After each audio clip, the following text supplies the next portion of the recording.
El tema que voy a tratar ahora es la subjetivación de la muerte en Lacan. Aunque es verdad que Lacan tomó sus distancias con el ser para la muerte, en sus primeros textos, Lacan hacía de la anticipación, de la asunción anticipada de la muerte, de la clave del final de la noche. Es decir, que la cura, para este primer Lacan, consiste en la subjetivación de la muerte. En relación a la palabra cura, Jorge Alemán y Sergio Larriera, en su libro, precisan muy bien que ya desde sus primeros años, Lacan asumía que la cura psicoanalítica debía ser distinguida de la cura médica. Pero al mismo tiempo, y esto es lo más interesante, seguía sosteniendo que hay cura, en lugar de dejar la cura a los niños. Esta es la razón por la que Lacan seguía conservando la palabra cura, aunque esta noción de cura, como vamos a ver ahora, está mucho más próxima a Heidegger que a la medicina. En la concepción lacaniana de la cura como subjetivación de la muerte resuena, entre otras cosas, el ser para la muerte de Heidegger. Si en Heidegger el ser para la muerte es el que verdaderamente se encuentra con su posibilidad, con su finitud como la posibilidad más extrema, y esto es precisamente lo que le permite, lo que le hace asumirse como proyecto, esto significa que el ser para la muerte es el que realmente puede afrontar el deseo. En su libro, Larriera y Alemán, consideran que es una interpretación abusiva de Lacan, cuando quiere tomar distancias con el ser para la muerte, el presentar el ser para la muerte como un penitente, como el que está a la espera. Por el contrario, Heidegger trata de mostrar que este ser para la muerte hay que recogerlo en su dimensión activa. Es decir, desde el punto de vista del psicoanálisis, el ser para la muerte heideggeriano no tiene nada que ver con la neurosis obsesiva, con esa pregunta incesante sobre si se está vivo o muerto, y que mantiene al sujeto no en una permanente apertura de las posibilidades, sino al contrario, en una petrificación de su existencia. Hay una dimensión activa, porque el ser para la muerte es asumir la muerte como la posibilidad que está en el límite, y a partir de ahí, no tanto, diría yo, construir un proyecto, sino asumir la existencia misma como proyecto, como poder ser, y no como mera facticidad. En ese sentido, el ser para la muerte heideggeriano se correspondería bastante con la asunción del deseo. Una asunción del deseo que a su vez, como sabemos, solo es posible porque se asume la castración. Esto es la finitud, porque se asume que todo el gozo no es posible. Bueno, volviendo a Heidegger. El ser para la muerte, la finitud del ser, abre la dimensión de la temporalidad. ¿Pero qué entiende Heidegger por temporalidad? Algo bien distinto de esa noción corriente del tiempo. Como venimos viendo, el Dasein existe solo si está vuelto constitutivamente hacia las posibilidades. Pero, en cuanto a tales posibilidades, no son, sino que vienen, proceden del porvenir. Si se ha comprendido la muerte como resumen de las posibilidades que proceden siempre de la anticipación, esto, digamos, solo se hace posible en la medida en que el Dasein es un ser venidero. Es de ese porvenir de donde procede la posibilidad de que el Dasein llegue a ser propiamente el mismo o vuelva a encontrarse consigo mismo. De este modo, el futuro se revela como la condición de las propias posibilidades. Pero no el futuro desde la noción corriente del tiempo, según la cual se entiende una hora que todavía no es, pero que llegará a ser actual. Así considerado, el futuro es un momento tan actual como otro que ya ha sido, lo que permite clasificar entre momentos actuales que ya fueron, que son o que vendrán. Esto sería concebir el tiempo como una sucesión lineal de momentos actuales. Pero esta no es la concepción de Heidegger. Para distinguir este sentido existencial del futuro, habría que decir que este futuro nunca será actual, sino siempre futuro. Es decir, que el futuro mienta siempre este permanente estar abierto del Dasein hacia sus posibilidades. Entonces, el futuro, a su vez, no deja de ser sino ese permanente regreso del Dasein hacia sí mismo, hacia su mismo ser, que consiste en su poder ser. Pero este regreso a su poder ser solo se hace posible porque el Dasein, en alguna medida, ya es sido, en la medida en que el Dasein es también y ya a la vez pasado. Dicho de otra manera, el Dasein es venidero, es anticipador del futuro, si es sido, pero a su vez solo puede ser sido en la medida en que es venidero. Esto quiere decir que, siendo el Dasein un anticipar siempre las posibilidades, eso que ya ha sido ya venía de sus posibilidades, ya venía del futuro. El pasado procede del futuro. Y el presente. El presente, por último, irrumpe desde esa tensión. En realidad, si se elude la normalizada comprensión del tiempo como una ilimitada sucesión de acontecimientos, en Heidegger, el presente procede de la tensión entre pasado y futuro, pero sobre todo del futuro. Y a esta articulación entre futuro, pasado y presente es a lo que Heidegger llama temporalidad. Cabe recordar aquí de nuevo los versos del el tiempo pasado y el tiempo futuro están siempre presentes en el tiempo presente. En este verso el poeta se aparta de la idea del tiempo como una sucesión lineal y se halla muy próximo a lo que es la temporalidad en Heidegger como articulación de pasado, presente y futuro. Pero a diferencia de Heidegger, en esta articulación el poeta no le da al futuro una prioridad. En cambio, en la noción heideggeriana del tiempo, de la temporalidad, hay que precisar dos cosas. La primera, el orden. El futuro aparece dentro de la articulación con una prioridad respecto del presente y respecto del pasado.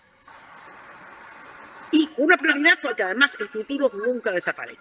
En realidad, el significado de la muerte estriba en quedarse sin futuro. De ahí que mientras exista, el Dasein siempre tenga futuro.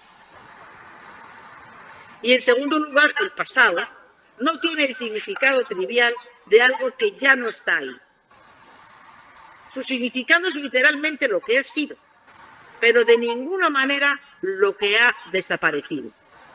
Una cosa puede desaparecer en el pasado, pero el Dasein no, porque este siempre ya ha sido y puedo decir yo he sido mientras está siendo. Desde el psicoanálisis esto es muy fácil de entender si pensamos en el síntoma.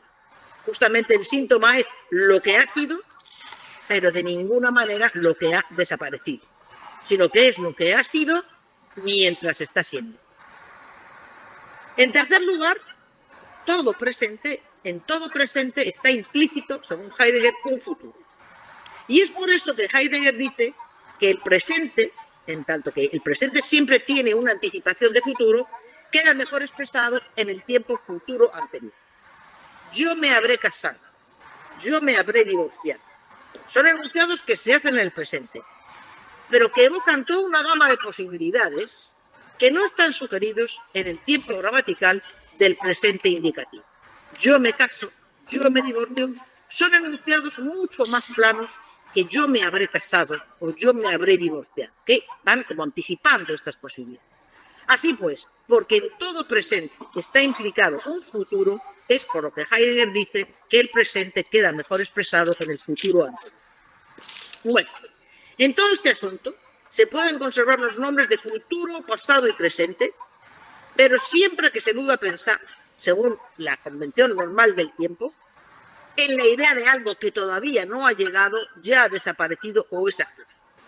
De lo que se trata aquí es de futuro, pasado y presente como los éxtasis del tiempo. Temporalidad significa éxtasis, que significa estar fuera de sí. Entonces, la temporalidad es éxtasis en la medida en que pasado, presente y futuro se dan todos a la vez. Son cooriginarios. Presente, pasado y futuro están todos a la vez. No son lo que fue, lo que es y lo que será. Están todos a la vez. Son cooriginarios. Lo que significa también una permanente tensión. Ahora podemos entender mejor por qué dice Heidegger que el sentido de la cura es la temporalidad. La cura se había definido antes como la articulación del anticiparse así, estando ya en medio de. Ahora se puede comprender mejor que la cura no es un ente, una cosa, de la que se puede decir que transcurre en un tiempo lineal, donde se sumarían como elementos separados el antes, el ahora y el después. Sino que el sentido de la cura, según Heidegger, debe ser entendido como esta unidad de la temporalidad en que futuro, pasado y presente son cooriginarios. Para finalizar con Heidegger, apunto que de la misma manera que Heidegger diferencia entre tiempo y temporalidad, también distingue entre historia y historicidad. La historia supone una concepción lineal del tiempo, imbuida de la idea o del ideal de progreso, mientras que el concepto de historicidad es justamente otro nombre de la temporalidad. La historicidad, digamos, es a la temporalidad como la historia es al concepto corriente de tiempo. La historicidad no es otra cosa que la temporalidad del Dasein, pero, digamos, a un nivel, por así decirlo, más colectivo. Que no es primero fue el pasado, después el presente y después el futuro, sino la coexistencia de los tres tiempos, porque siempre que se está en el presente, se está anticipando el futuro y al mismo tiempo regresando o repensando o reviviendo el pasado. Bueno, ahora nos vamos ya a Miller. En el texto sobre estructura e historia, Miller plantea que la segunda definición dentro de la perspectiva histórica de Lacan, frente a la perspectiva del desarrollo, recordad, es la definición del inconsciente como historia. El inconsciente, esta es la primera definición de Lacan, es historia. Dice Miller en la página 338. Es como el conjunto de los efectos de significado. Es como lo que se ha depositado de los efectos de sentido y la trayectoria misma de esos efectos de sentido. Así, en función y campo de la palabra, leemos. Lo que enseñamos al sujeto a reconocer como su inconsciente es historia y permitimos al sujeto completar su historia. Cuando han quedado algunos acontecimientos que no han recibido su sentido, es decir, que han quedado como traumáticos, en la medida en que no han recibido un sentido dialectizable, el análisis permite, dice Miller, página 338, perfeccionar la dialectización histórica y semántica de los acontecimientos. Bueno, el inconsciente es historia. Pero, ¿qué concepto de historia está utilizando aquí?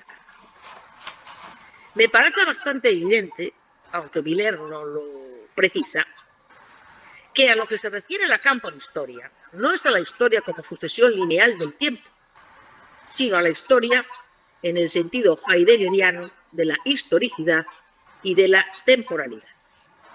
En función y campo de la palabra, se explícita a Heidegger algunas frases que muestran cuán próxima a su noción de historia de aquello que Heidegger llama temporalidad.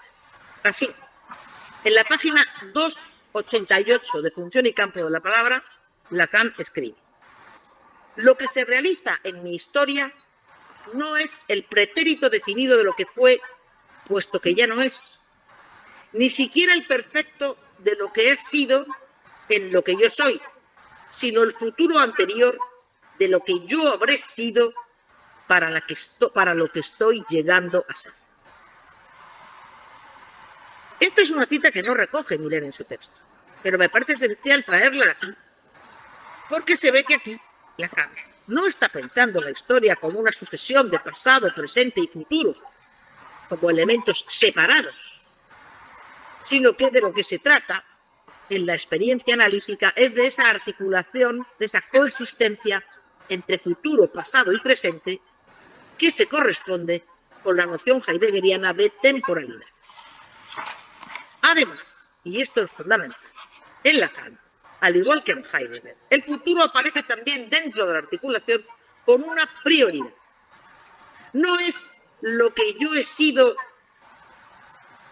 en lo que soy, sino que es lo que estoy llegando a ser. Es esa anticipación del futuro a través del pasado, ese carácter venidero, esa es la temporalidad del Dasein como poder ser, que Lacan traslada al sujeto psicoanalítico en esta primera etapa de la enseñanza. En esta prioridad del futuro la vuelve a resaltar Lacan, por ejemplo, en la página 290 de Función y Campo. El análisis no puede tener otra meta que el advenimiento de una palabra verdadera y la realización del sujeto de su historia en relación con un futuro. Un detalle muy importante es el empleo del futuro anterior, lo que habré sido para lo que estoy llegando a ser. Es claramente de matriz heideggeriana. Ya vimos la importancia que Heidegger le otorgaba al futuro anterior y Lacan lo traslada a la temporalidad propia de la sesión analítica. El uso del futuro anterior, lo que habré sido, baña la experiencia analítica en la atmósfera de lo conjetural. Hay una doble conjetura, dicen Sergio y Jorge en su libro, en el habré sido y en el llegando a ser.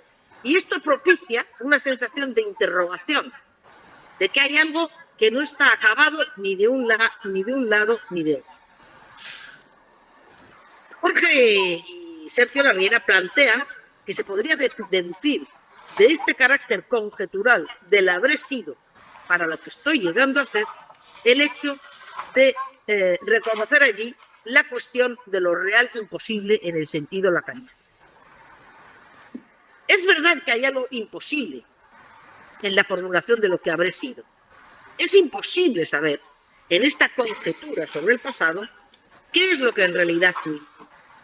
Pero, como dice Lacan, en otro pasaje de Función y Campo, en la anamnesis psicoanalítica no se trata de realidad, sino de verdad. En la anamnesis en la que Freud mide la integridad de la curación, no se trata de memoria biológica, sino de rememoración, es decir, de historia, que hace descansar sobre el único fiel de las certidumbres de fecha la balanza sobre la que las conjeturas del pasado hacen oscilar las promesas del futuro. Seamos categóricos.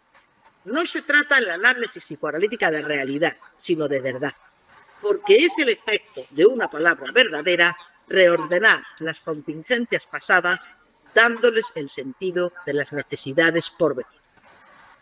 Así pues, en psicoanálisis no se trata de realidad, sino de verdad. Si se puede plantear que este carácter de la conjetural de la verdad se podría deducir de ella la cuestión de lo real, en sentido lacaniano, como plantean Jorge Alemán y Sergio Larriera, creo que en este carácter conjetural también está incluida la dimensión de la suposición, la dimensión del sujeto supuesto saber. Pero antes de ir a este punto, voy a detenerme en otra posible lectura de esta frase de Lacan que hace Miller. Esta frase de Lacan, el efecto de una palabra verdadera es reordenar las contingencias pasadas, dándoles el sentido de las necesidades por venir, también se puede utilizar, dice Miller, para oponer contingencias y necesidades. Y hay un esquema que hay que proyectar ahora, que es el esquema de la página 333. Lo que en el pasado tenía estatuto de contingencias, dice Miller, hablamos de shock, de traumatismo, porque pensamos que eso podría no haber ocurrido. Podría no haber ocurrido que mi padre muriera repentinamente. Eso es una contingencia. Pero, dice Miller, a partir del sentido por venir, toma retroactivamente el sentido de la necesidad. Lo ocurrido, de manera contingente, se vuelve como el camino necesario para ser lo que podré ser, dice Miller. a la vez lo que conocemos como conjeturas sobre el pasado se articula con las supuestas promesas del futuro. Bueno, es decir, que lo ocurrido en el pasado no deja de ser una conjetura contingente, pero toma retroactivamente el sentido de algo necesario. En este esbozo, el sentido, dice Miller, no aparece como un elemento fijado de una vez por todas. De la misma manera, nuestras palabras no tienen siempre el mismo sentido. No hay una palabra. Lacan habla, esto es muy importante, lo dice Miller en la página 333, habla del sentido para decidir. El sentido para decidir respecto del acontecimiento anterior. Sabemos que entre el acontecimiento que se produce y su sentido hay siempre una hiancia. Y este esquema de la retroacción sirve para comentar la hiancia entre el hecho y el sentido del hecho. O si se quiere, entre el acontecimiento como significante y el sentido que puede tomar este acontecimiento.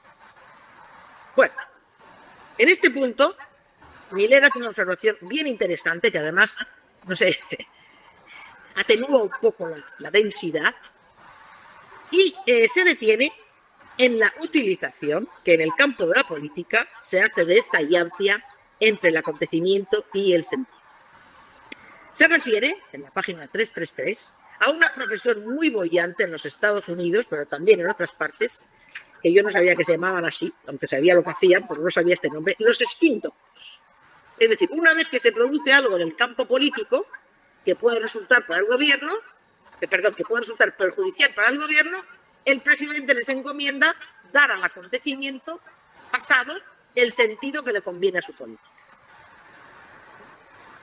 Es decir, vivimos una época, de Miller, en que se conoce la desvinculación entre el significante y el sentido y donde se sabe explotar esta desvinculación. Se hace, dice Miller, un uso cínico de esta hiancia. Y ojo, Miller, bueno, me parece que la posverdad es esto. Es un uso cínico de esta hiancia. Y ojo, Miller advierte, no pienso que debamos contribuir a esto, porque esto en el psicoanálisis se hace bajo la búsqueda subjetiva de la verdad. Y añade, en la política, la noción misma de verdad no tiene vigencia. Me parece muy importante, personalmente, esta frase de Miller sobre el uso cínico de esta hiancia. No solo por lo que hace a la política, sino también al psicoanálisis mismo. Ahora estamos, en la escuela, centrados en la última enseñanza de Lacan, en el cual sabemos que hay una desvalorización de la verdad en función o en beneficio de lo real. Desde luego, esta idea de Lacan de que el psicoanálisis se debe de orientar por la verdad, por lo real y no por la verdad, es fundamental. Pero no nos debe hacer olvidar, al menos esta es mi opinión, que un psicoanálisis se hace, aunque esté orientado por lo real, se hace siempre bajo la búsqueda subjetiva de la verdad. Sinceramente, yo sin ello, por mucho que Lacan diga que lo real puede sobre la verdad y que la orientación es por lo real y no por la verdad, yo, sin el análisis como búsqueda de subjetiva de la verdad, yo no acabo de entender cómo la experiencia psicoanalítica podría seguir siendo posible. Mejor me equivoco.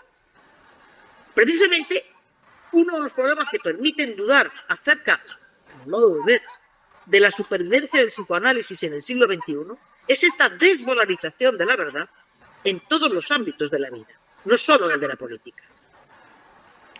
Hoy el cinismo no es el de una escuela selecta como aquella del cinismo antiguo que tanto admiraba Lacan, sino que el cinismo se ha extendido por toda la sociedad.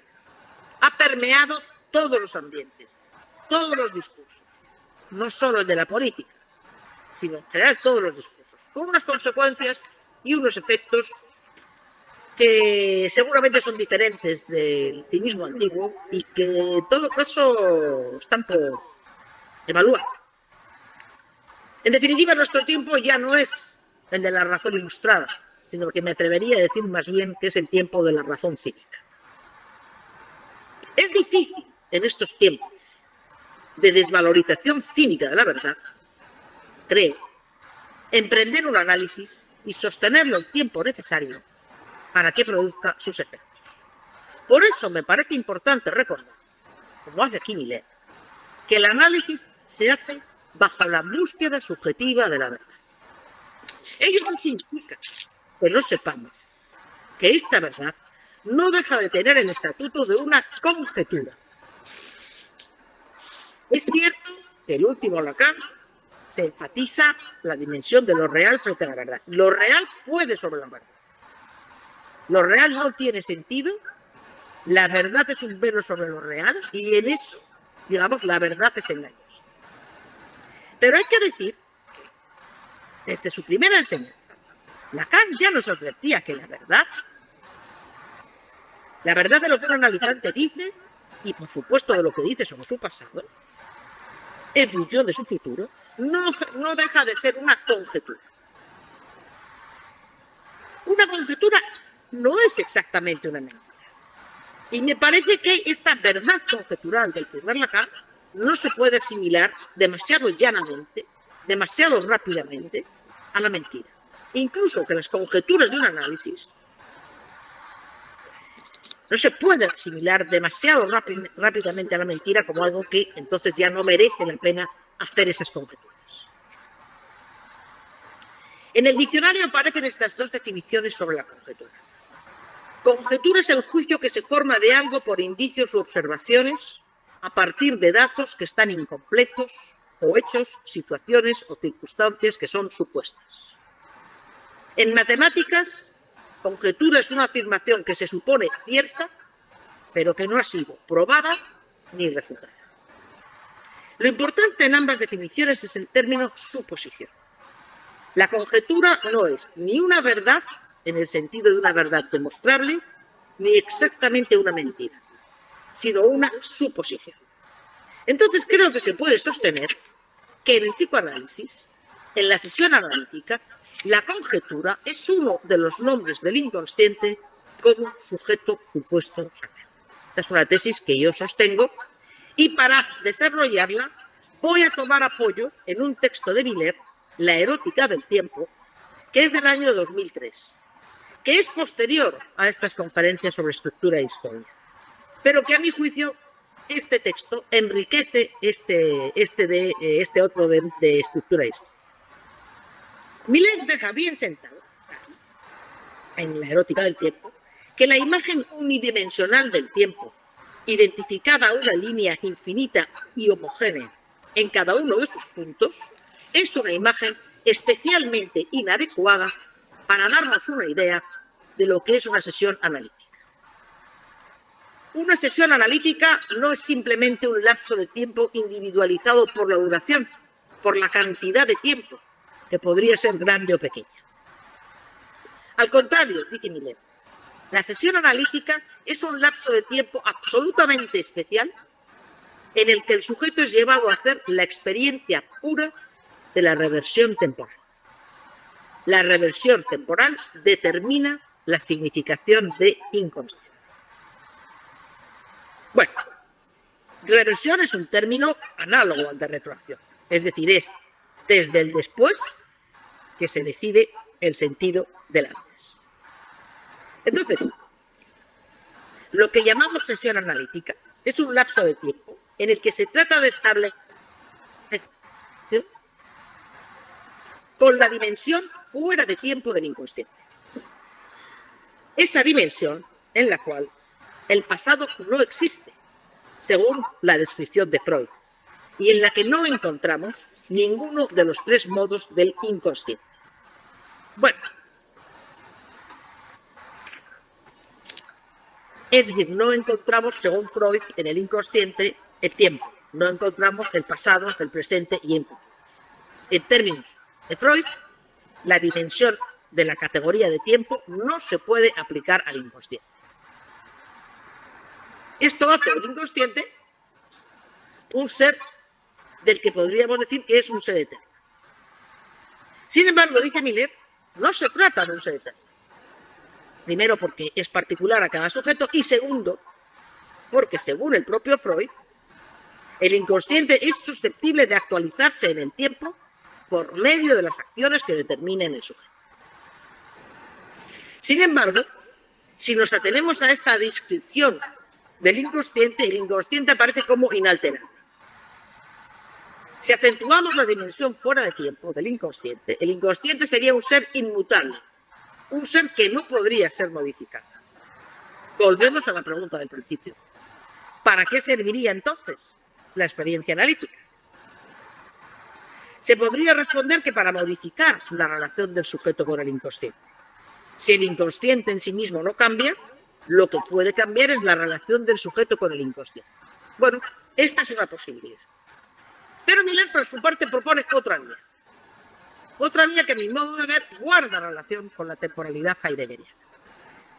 Cito a Miller. Por mi parte, propongo retomar la sesión analítica a partir de una temporalidad doble.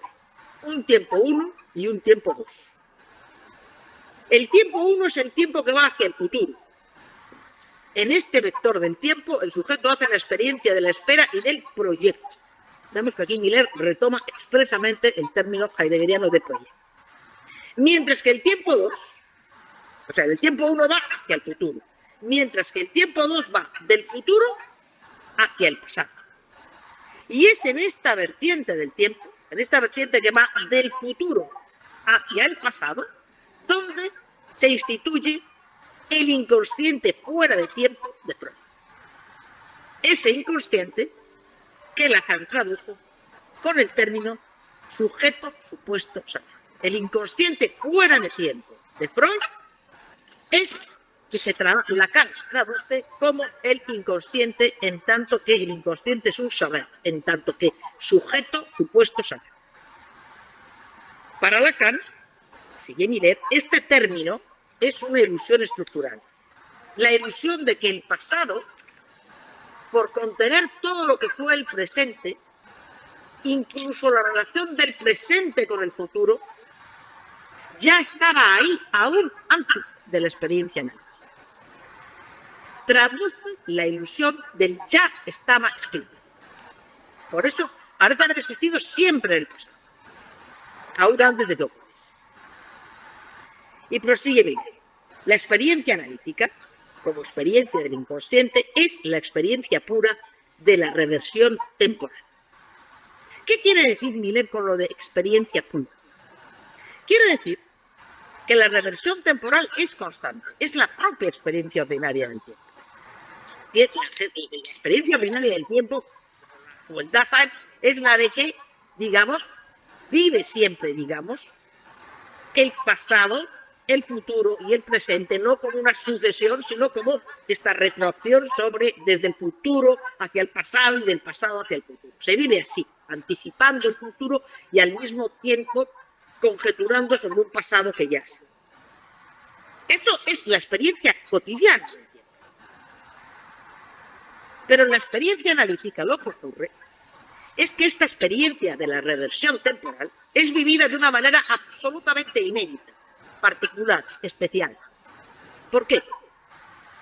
Porque la sesión analítica es un lapso de tiempo en el cual todo lo que allí pasa, todo lo que en ella se dice, es experimentado por un sujeto que tiene como fondo el sujeto supuesto saber. Cada momento presente en la sesión analítica está duplicado por el sujeto supuesto saber. Es vivido en el presente y al mismo tiempo en el pasado y con la significación de inconsciente. Dicho de otro modo, toma el sentido de haber sido escrito antes. Y esto es una experiencia única. Bueno, sabemos que al final del análisis hay una caída del sujeto supuesto saber. Una caída del inconsciente como sujeto supuesto saber. Y del analista como aquel que encarna en el presente y con su presencia la inscripción de ese ya estaba escrito ahí, que es el inconsciente como sujeto supuesto saber. Pero no se puede descuidar que el análisis comienza y se sostiene por la suposición del sujeto supuesto saber. En otras palabras, se sostiene sobre las conjeturas del pasado que hacen oscilar las promesas del futuro y permiten reordenar las contingencias del pasado, es decir, darles un sentido en función del futuro. Por tanto, sin esta suposición, sin estas conjeturas que permiten reordenar las contingencias pasadas en función de las necesidades por venir, no sería posible que la experiencia analítica pudiese producir algún cambio. Otra cosa es si la suposición, por tanto, de este inconsciente como ya sido y como sujeto supuesto saber es lo que permite los cambios. Otra cosa es cuál es el límite de lo que puede cambiar en una análisis y cómo hacer con eso que no puede cambiar. Eso es otra cosa fundamental de la que se ocupa sobre todo la última enseñanza. Bueno, vuelvo al texto de Miller sobre sobre estructura e historia. Miller nos propone pensar aquí un rato cómo el sujeto se ubica entre pasado y futuro en la entrada de un análisis. Nos dice Miller que la entrada en análisis es en presente. Entra el sujeto mismo en presencia del analista. Y añade que la función del presente está muy destacada en la entrada en un análisis. Después, esta dimensión será menos aparente, dice Miller. El sujeto que está realmente preocupado por su análisis, no voy a decir, dice Miller, que olvide la presencia del analista, pero lo despoja de muchos rasgos. Hay cierto borramiento de la intensidad de su presencia. En los tiempos, en cambio, de entrada en el análisis, la función de la presencia y del presente está muy destacada. Pero no hay que olvidar, dice Miller, que el sujeto a su vez trae cierta visión de su pasado y de su futuro. La página 338 nos dice: en las entrevistas preliminares es muy importante, dice Miller, poder ubicar al sujeto con respecto a su visión del pasado y a su anticipación del futuro. Anticipación del futuro, entre comillas, precisa Miller, pues no hay que tomar sus enunciados como verdades finales, sino hacer esta orientación. Además, continúa Miller, nunca hay que olvidar que la queja que esperamos como motivo de un análisis puede ser una fachada, debajo de la cual hay otra cosa. Está fundamentada esta queja en un querer ser otro. Es decir, dice Miller, me parece que bajo la queja siempre hay un ideal y que se puede definir el objetivo del tratamiento analítico como buscar el ideal debajo de la queja. Recordemos, ya lo había dicho antes, en la página 332, que Miller había relacionado este ideal de querer ser otro con el concepto heideggeriano de proyecto. Miller añadía: no dudo o dudé un segundo en llamar imaginario a este punto, el punto del futuro, el punto del proyecto, en la medida en que funciona como un ideal. No dudo o dudé un segundo imaginario a este punto, en la medida en que funciona como un ideal. Miller reconoce que dudó un momento. Yo también dudo. No estoy segura de que el querer ser otro sea un ideal imaginario equivalente a lo que Heidegger denomina proyecto. Proyecto, en Heidegger, ya lo comenté, significa estar abierto a mis posibilidades. O mejor, estar abierto a la posibilidad que consiste en existir en lugar de detenerme en una posición congelada. El proyecto, en cuanto es estar abierto a la posibilidad en cuanto a tal, y no a esta u otra posibilidad concreta, es en Heidegger lo no pensado, lo que no puede ser representado ni imaginarizado. Por tanto, a diferencia de Miller, es una opinión discutible sobre la que podemos luego decir bastante. No pienso que pueda entenderse el proyecto heideggeriano exactamente como un ideal en el sentido imaginario. El proyecto es el modo de existencia propio del Dasein que viene por el hecho de definirme, de estar abierto a mis posibilidades. No es exactamente un ideal. Además, recordemos que para Heidegger, la posibilidad más extrema del Dasein es la muerte. Y la muerte como posibilidad extrema no es un ideal a alcanzar. Al contrario, está siempre ya presente. Acompaña la existencia. Perdón, que no encuentro la página. acompañan la existencia del Dasein, que en la anticipación de la muerte asume su finitud. Este ser para la muerte heideggeriano, en tanto revela la finitud, nada tiene que ver con un ideal. Podría, en cambio, aproximarse al concepto psicoanalítico de castración, es decir, de aquella función que, limitando el goce, permite acceder al sujeto al deseo. Pero no es exactamente un ideal, el proyecto. Bueno, por tanto, a mí personalmente me parece que es una interpretación un poco simplificadora de Miller, a lo mejor me equivoco, asimilar el proyecto heideggeriano a este querer ser otro entendido como un ideal imaginario. De la misma manera, en la frase lo que habré sido para lo que yo estoy llegando a ser, ese estoy llegando a ser, no es un ideal imaginarizado, sino estar abierto a lo que estoy llegando a ser. Es distinto. Ahora bien, aunque el proyecto heideggeriano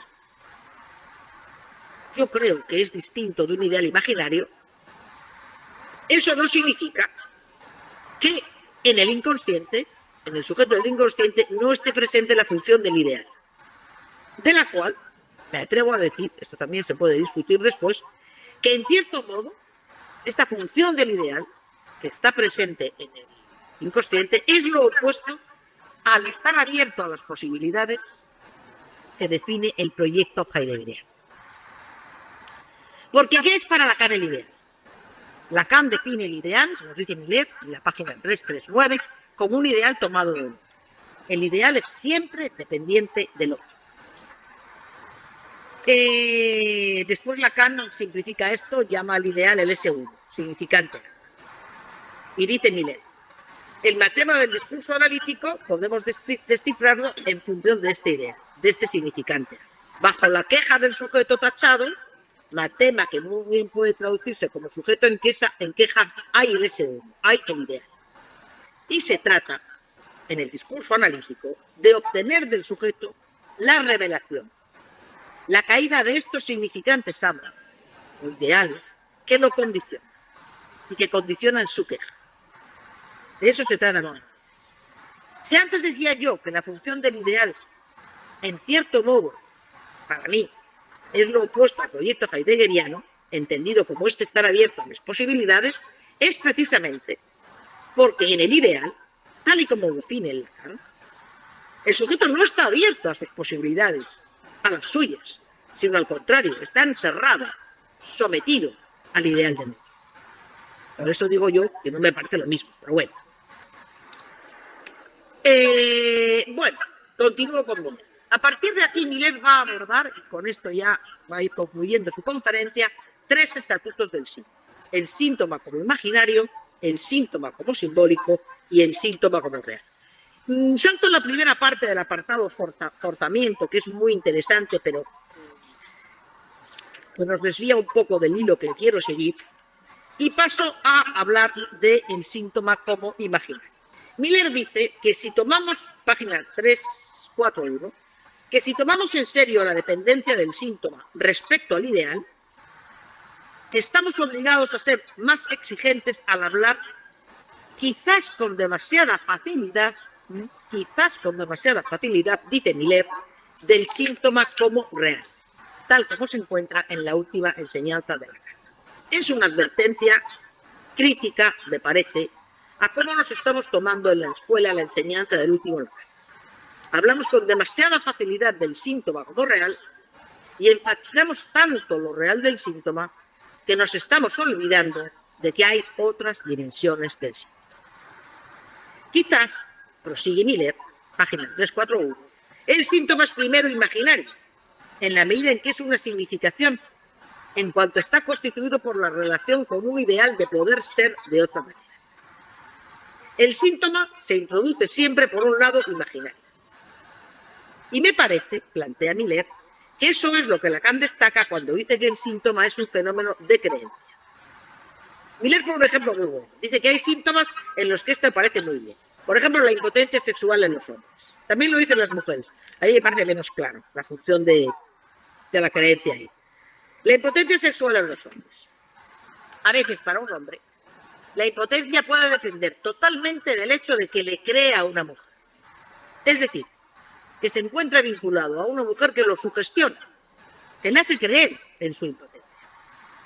Y en un análisis, pues, es el momento en que quizás pueda tomar la distancia para cambiar de partener y se desvanece. Esto se comprueba clínicamente, que en ese momento desaparece el síntoma.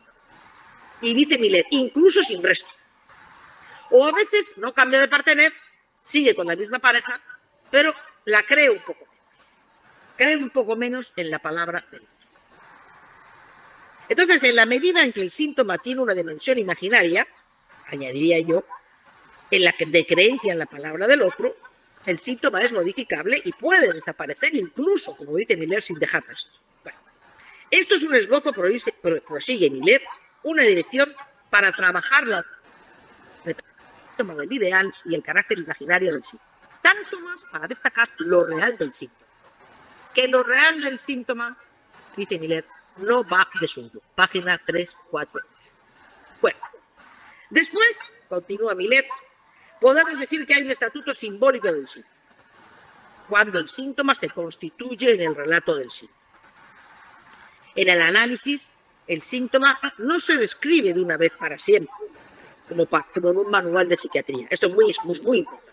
En el análisis hay una simbolización constante del síntoma y un estatuto que le hace experimentar desplazamientos. No es este síntoma figura en el DSM-3 con estas características y se le aplican tales medicamentos. No es así. El síntoma se va modificando, porque el síntoma se encuentra sujeto a los efectos de sentido. Y en la medida que el sujeto va hablando, se van modificando estos efectos de sentido. Bueno, bien, vayamos ya al último apartado de la cosa. El síntoma como real. El tercer estatuto del síntoma, página 342, 343, es decir, el síntoma como real, nos dice Miller, es una gran reducción de lo imaginario y de lo simbólico del síntoma. Es el momento en que el síntoma se reduce a un modo de gozar y que se percibe, se experimenta, no es que se sepa, sino que se experimenta como un modo de gozar. Miller nos proporciona aquí el siguiente ejemplo. Es magnífico el ejemplo.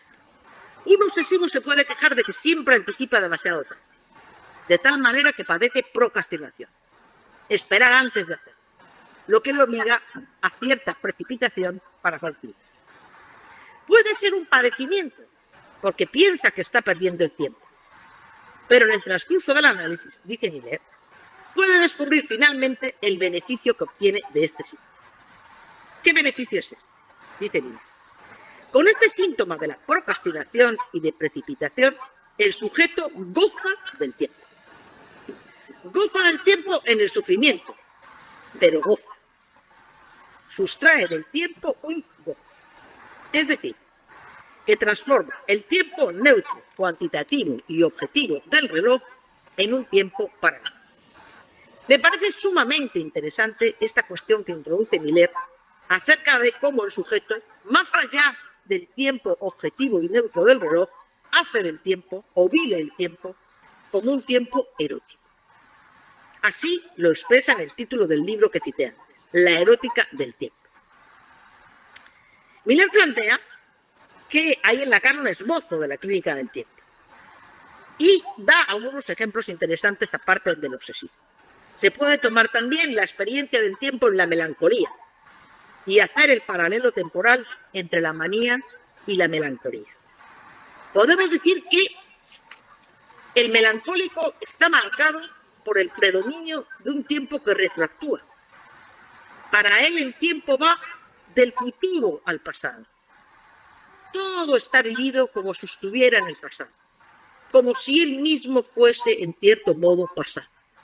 En resumen, dice Miller, podría decirse que el melancólico vive después del juicio final en el que evidentemente fue condenado y hace la experiencia de sí mismo como deshecho. Al contrario, la manía está marcada por el predominio del tiempo que progresa, por una aceleración en dirección al futuro. Así, el melancólico tiene una tendencia a vivir en el pasado, mientras que el maníaco vive un futuro veloz, un futuro en cierta manera instantáneo. El melancólico hace la experiencia de sí mismo como desecho absoluto.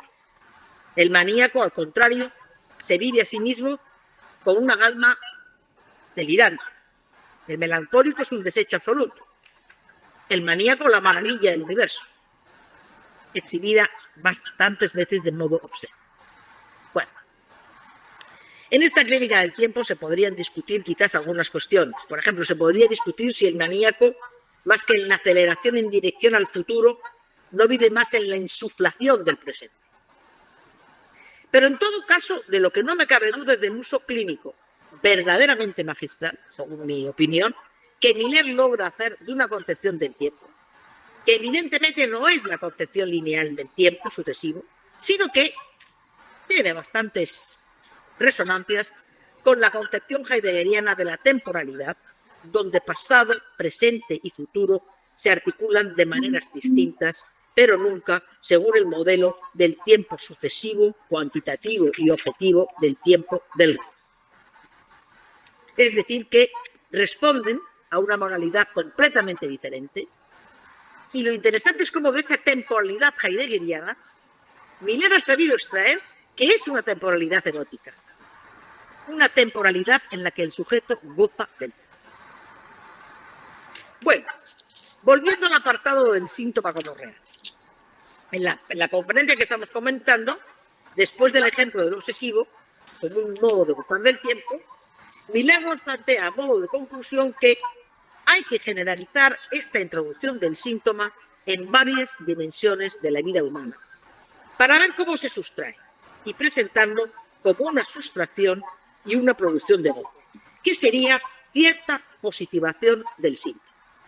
El síntoma no es solamente visto como sufrimiento, como algo que uno quiere sacarse de encima, sino como un modo positivo de gozar. Porque en este punto, dice Miller, no es cierto que tenga sentido la idea de cambiarlo, o la idea, el deseo de querer ser otro, porque el ideal se desvanece en beneficio, si puedo decir, del modo de gozar. Página 343. Y es en este punto donde Miller concluye su conferencia. Después vienen intervenciones, preguntas, pero la conferencia la concluye en este punto. Me parece crucial este último párrafo de su conferencia, porque justamente el meollo de la cuestión, a mí, creo, para todos, reside en lo que Miller llama la positivación del síntoma.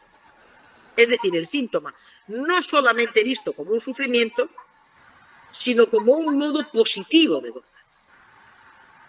Cuando, siguiendo la última enseñanza de Lacan, nosotros solemos decir que de lo que se trata en un final de análisis es de que el sujeto se identifique a su síntoma, añadimos que de lo que se trata para el sujeto es de saber hacer algo con el goce del síntoma. Esto no es una expresión que ya se ha convertido en una especie de consigna admitida, pero que a mi modo de ver se le da una evidencia que no tiene. No es tan fácil esto de saber hacer algo con el goce del síntoma. Es decir, porque entiendo que no basta con reducir el síntoma a su núcleo real de goce ininterpretable. Además, sería deseable hacer algo con. No, es lo mismo, me parece, llegar a lo irreductible del síntoma y decir esto no tiene remedio, que saber hacer algo con ese gozo. ¿Y en qué consiste ese saber hacer con?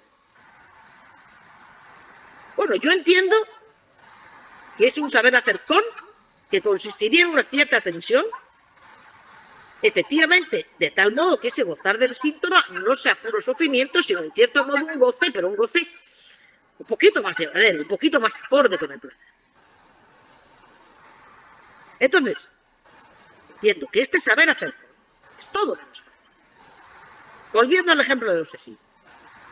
Es cierto que él goza del tiempo, pero goza del tiempo en el sufrimiento. Lo mismo podríamos decir del melancólico.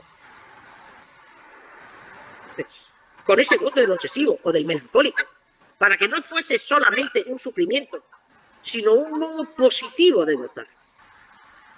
Como muy bien nos advierte Miller en esta conferencia, lo real del síntoma no va de suyo, a lo que habría que añadir que este saber hacer con tampoco va de suyo. Bueno, ya para ir finalizando, hemos visto que en esta conferencia Miller nos ha llevado un trayecto que, partiendo de la perspectiva histórica, es decir, de esa perspectiva que fue la del primer Lacan, un Lacan bastante heideggeriano, que se centra en las posibilidades de cambio en un análisis, nos conduce a un punto de real donde tocamos con un goce irreductible, con un goce que no se puede historizar, que no se puede interpretar ni modificar, que no se puede negativizar. Y de lo que se trata es de saber hacer algo con ese goce. Con la última enseñanza de Lacan, estamos efectivamente inmersos en una nueva clínica. Una clínica no exenta de grandes dificultades y obstáculos. Pero al mismo tiempo, pienso yo, que abierta a la posibilidad, por más que esta no sea, sino la posibilidad paradójica de saber hacer algo con lo imposible de curar.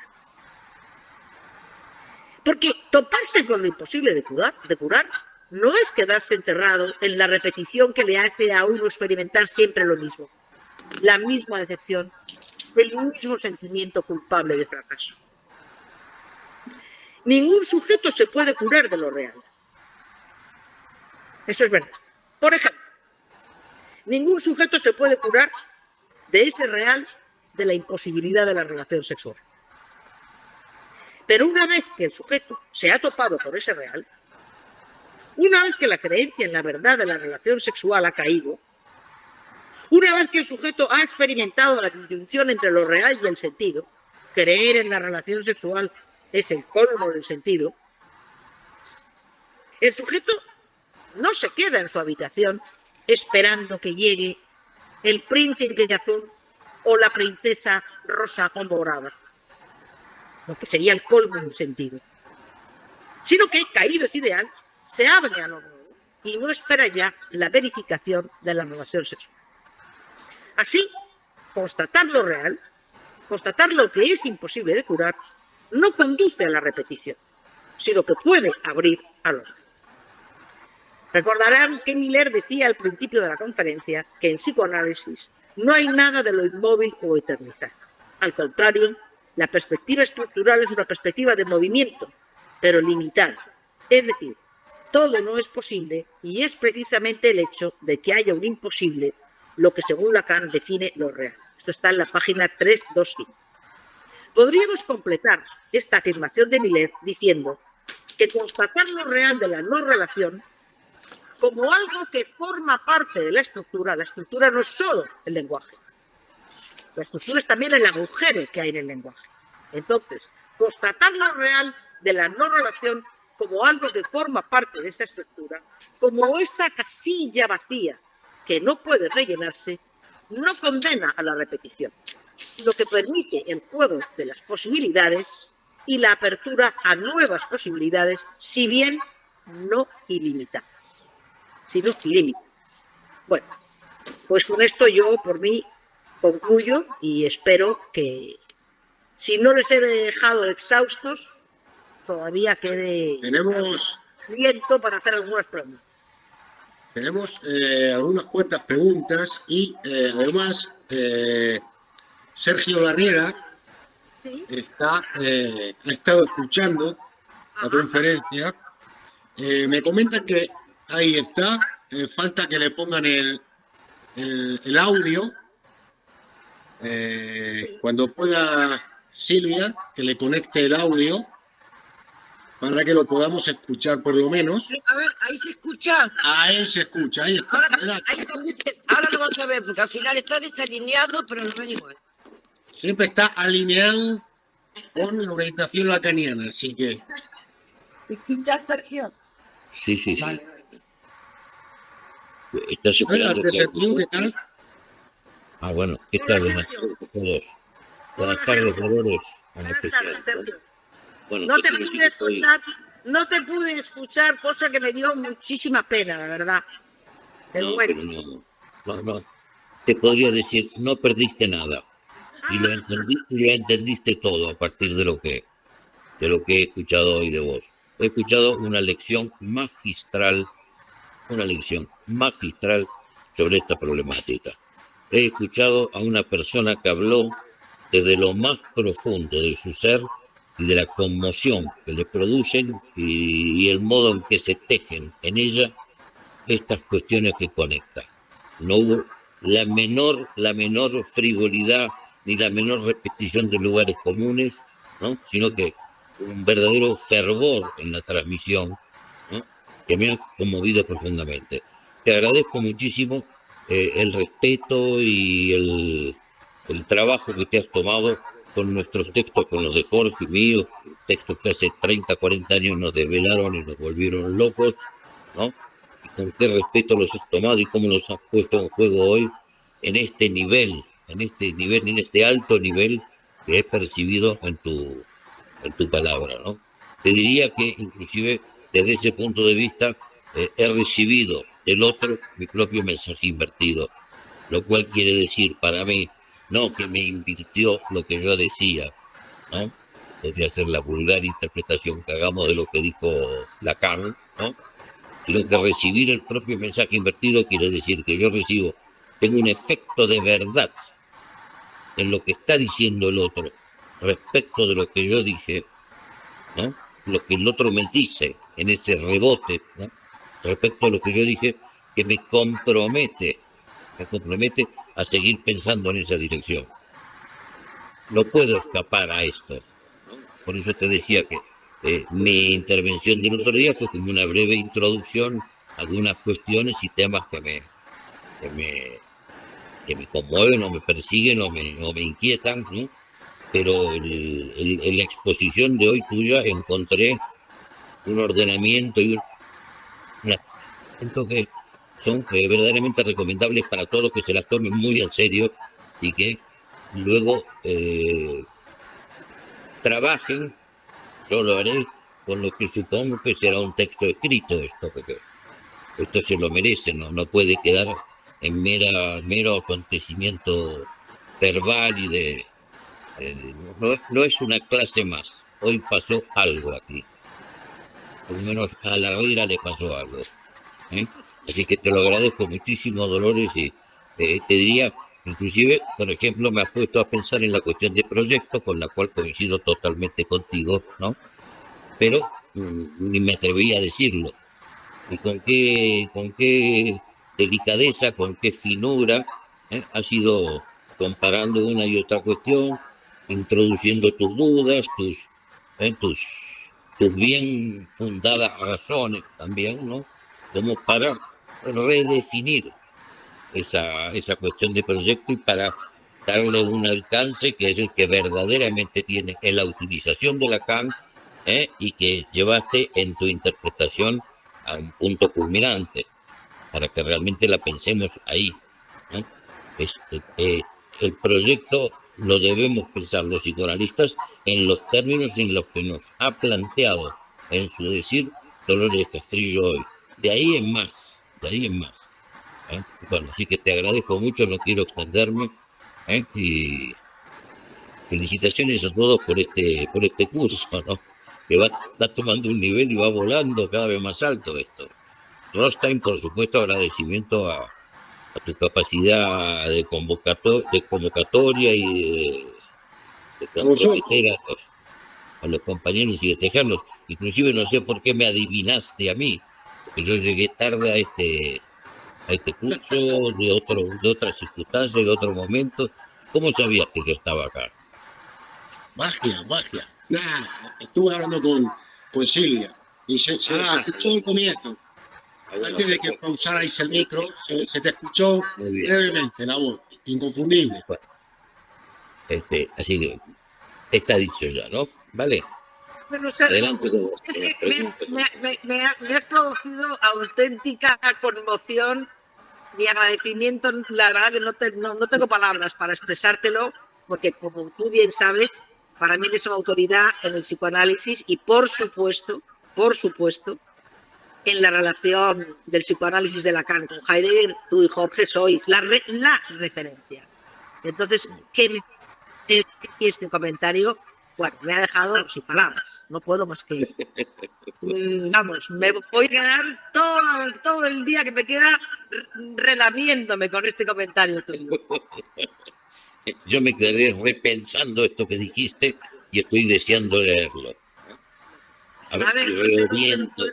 No se lo puede publicar porque es muy largo. Ya sabes que en las revistas nuestras pues no yo te propondría, pero podemos hablar luego, el boletín del campo freudiano, en concreto el próximo número, en la sección de Castilla y León, el boletín digital. Bueno, lo podemos hablar luego. Ya, vamos a la cosa. Exactamente. Mira, hay 2 o 3 preguntas. Espero, Sergio, que me ayudes. Porque habrá muchas sobre Heidegger que no tendré la verdad. No, te aseguro que el dominio que mostraste de ser y tiempo, ¿no? Y de la comprensión de cosas tan difíciles como las que tocaste, que son mal interpretadas, porque cuando decimos ser para la muerte parece que fuéramos una banda de fascinerosos que el ser para la muerte, ¿no? Como que buscamos la muerte, cuando es todo lo contrario, exactamente como hoy se mostró con toda claridad en lo que decía Dolores, ¿no? En fin, adelante con las preguntas. Sergio Martínez levantó anteriormente la mano. No sé si su pregunta era la referida a las revistas o si, Sergio Martínez, estás por ahí, si tenías alguna otra pregunta. Sí, tenía alguna otra, pero no sé si barrarme después de esto. Pero... No. Bueno, adelante. Bueno, en primer lugar, nada, muchísimas gracias a Dolores. Yo creo que el curso cada vez, no sé, va siendo impresionante. No sé cómo vamos a conseguir llegar a un nivel tan alto, porque si el de Sergio me pareció estupendo, ya Dolores impresionante también, Gabriela también, bueno, me parece impresionante. Luego, Dolores, como siempre, muy valiente, mostrando sus dudas y bueno, todas sus discrepancias, pero muy bien teorizadas. Y yo cuando hay una discusión en el texto de Miller sobre si llamarlo la historia a contratiempo o la historia a contrapelo. Sergio Larriera optó en el anterior seminario, en la anterior clase por a contratiempo, y hubo un poco de, por así decirlo, un poco de chiste sobre el tema de a contrapelo, en tanto que estaba vinculado a los animales. Y yo creo que me quería rescatar la novena tesis de Benjamin, en la que la novena tesis sobre la historia, en la que Benjamin de alguna forma recoge el cuadro de Klein del Angelus, en la que el Angelus es arrastrado por un viento muy fuerte que es el progreso, y que entroncaría con esta idea de la historia, de una historia lineal, y a su paso va dejando una serie de residuos y de víctimas a su paso, que también entroncaría un poco con la idea de historicidad. Y de ahí Benjamin de alguna forma recoge ese cepillaje a contrapelo para rescatar esas conjeturas que proponía Dolores dentro de lo que sería el acto analítico, dentro de lo que sería la sesión analítica. Y por ahí yo creo que ese concepto de rescatar la historia a contrapelo, como rescatar esas conjeturas que han sido de alguna forma traumáticas, pero que nos ponen en esa idea de un pasado al que hay que rescatar mediante una conjetura para llegar a ese futuro del que habré ser, quizás a mí me parece que esa idea de también en dos tiempos, bueno, se puede ajustar bastante a lo que es la sesión analítica, en tanto que una historicidad rescatada a contrapelo. No sé si esta idea a Dolores le parece acertada o no le parece acertada. Esa era un poco la pregunta que quería hacer. Genial. Me parece genial la referencia a Benjamin que haces, al Angelus, y efectivamente esa idea de Benjamin, que está en esta línea, yo creo que estamos hablando, que rompe con la concepción de la historia lineal del tiempo, y que justamente ahí se ve que retomar el pasado no tiene una dimensión de repetición, sino de apertura, porque es la historia de los vencidos. Y sobre esa historia de los vencidos ese volver sobre la historia de los vencidos en el pasado, es posible proyectar, digamos, posibilidades nuevas, un futuro nuevo. Entonces, la verdad que me parece absolutamente genial la idea que has traído de Benjamin. Me parece muy importante para pensar el psicoanálisis y, por supuesto, para pensar la política. Sí, claro, por supuesto, para pensar la política. Sí, al final es un constructo de sentido, por así decirlo. Y bueno, tenía otra pregunta con relación a los animales. Recuerdo que el año pasado tuvimos sesiones gloriosas en el campo freudiano entre tú y yo con el tema de los animales, entre el concepto de límite, frontera y el concepto de litoral, pero para dejar que, como estás extendido mucho, te la voy a hacer por privado, si te parece, a través de mail, y dejo que otras personas también hagan sus preguntas y, bueno, súper agradecidos, genial todo. Bueno, pues muchísimas gracias. Teníamos a Mónica, que había escrito en el chat una pregunta, no sé si quieres abrir el micro. ¿Qué apellido de Mónica? Mónica Peisekovic. Vale. Si no, la puedo leer yo por acá. Aunque también me la mandó por privado, pero entiendo que igual era más lindo que ella te la dijera. Bien. Dice Mónica. Habitualmente pensamos la angustia en Lacan como algo desprendido de su lectura de Kierkegaard. ¿Por qué no pensaste en Heidegger? Digo, ¿qué pasa con Kierkegaard entonces? Esto de un lado, luego te remato con otra pregunta. Que te lo digo, Pensamos la angustia en Lacan en relación con Kierkegaard, ¿ha dicho? ¿O cómo? Sí, dice, habitualmente pensamos la angustia en Lacan como algo desprendido de su lectura de Kierkegaard. Y te pregunto... O sea, que él hubiera desprendido su lectura de la angustia de Kierkegaard. Y te pregunta, ¿por qué lo pensaste tú en Heidegger? Y aclara, ¿qué pasa entonces con Kierkegaard? La verdad que lo de Kierkegaard no lo puedo responder. Conozco el concepto de repetición en Kierkegaard que Lacan toma para decir que la repetición no es la repetición de lo mismo, pero lo que toma Lacan de Kierkegaard para pensar la angustia, yo no puedo responder, no lo conozco. En relación a Heidegger, a la angustia de Heidegger, yo no la he puesto en relación con Lacan, la he puesto en relación con Freud.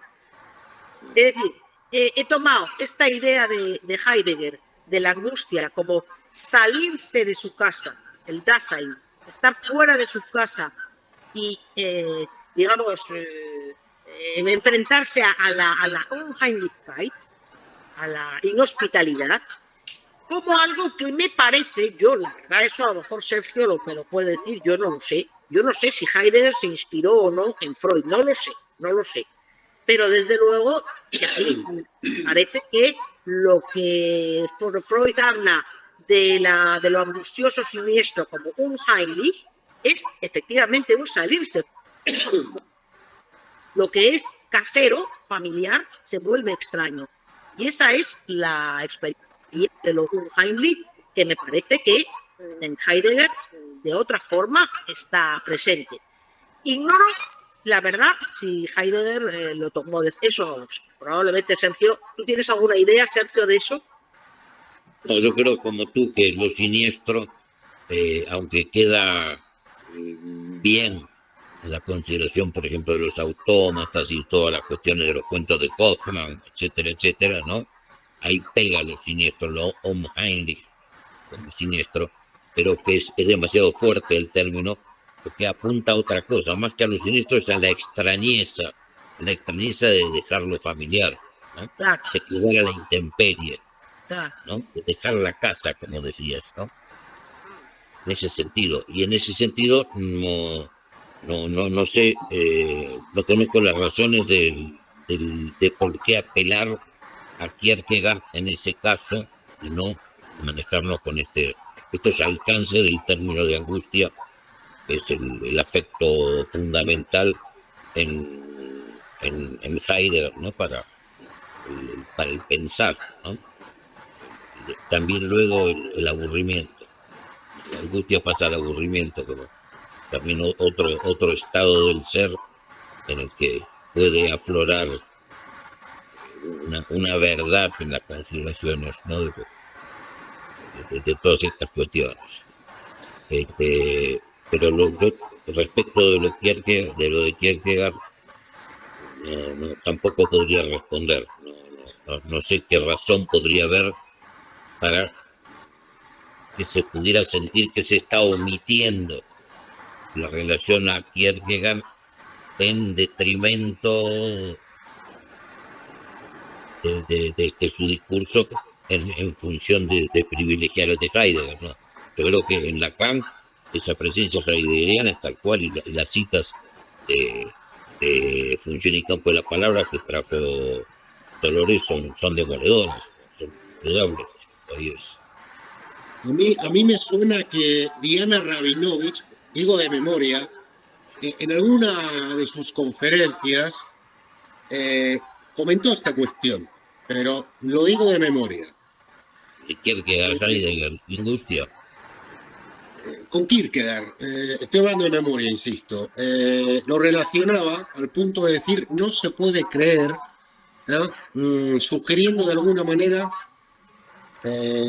como que, bueno, Lacan tomó prestada alguna noción de Kierkegaard haciéndola un poco lectura propia, pero estoy hablando de memoria, ¿eh? Vamos por... Perdonar, por si puedo aportar. Sí, Hay dos razones por las que se puede generar una controversia en por qué Lacan de alguna forma recoge el concepto de angustia de Kierkegaard, pero también de Heidegger. La primera es cronológica, es decir, la angustia de Kierkegaard es del siglo XIX y es anterior a la de Kierkegaard, perdón, a la de Heidegger.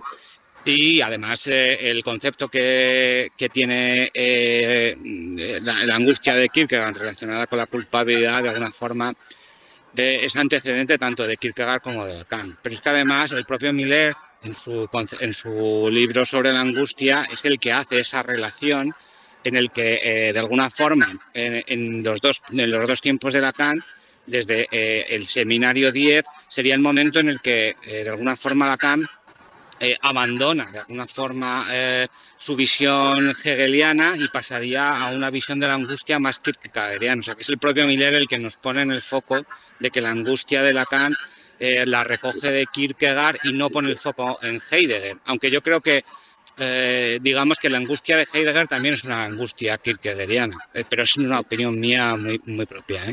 Pero nada más. Muchas gracias por tus aportes, Sergio. El tiempo, eso es cierto, sí, realmente. Temor y temblor es una referencia obligada, ¿no? De toda la formación heideggeriana, con la formación fenomenal filosófica en general de Heidegger. Sí, puede estar ahí un antecedente de la angustia. La angustia, pero fundamentalmente en Heidegger la angustia es el afecto por excelencia. Y para Lacan es el afecto que no engaña. Y ahí está muy, muy cerca de la posición heideggeriana. Pero entiendo que las razones que tú das, Sergio Martínez, son correctas, por supuesto, porque hay medio siglo antes está más, ¿no? Trabajando Kierkegaard sus conceptos cuando Heidegger recién se inicia y empieza 1880, por ahí, ¿no? 1890, empieza a desarrollarse filosóficamente. Entonces es posible que la influencia... Pero para nosotros es secundario, creo, esto, ¿eh? No es tan esencial esta cuestión. Porque la angustia sí sabemos lo que es psicoanalíticamente. Lo tenemos claramente definida, ¿no? No es un motivo de confusiones. En todo caso, sería interesante dilucidar estas raíces, estos orígenes, ¿sí? Pero, por ejemplo, quiero preguntar, perdón que interrumpa, Dolores, ¿estás por ahí? Porque me parece que salió y volvió a entrar. ¿Quién? ¿Dolores? Dolores, sí. Se quedó congelada la imagen y de repente apareció nuevamente. Pues si quiere, Jan,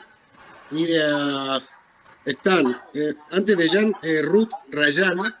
Ruth había levantado la mano y la quitó rápidamente. No sé si por vergüenza, porque ya se fue, o porque se le respondió directa o lateralmente alguna cuestión. Jan acaba de... Hola.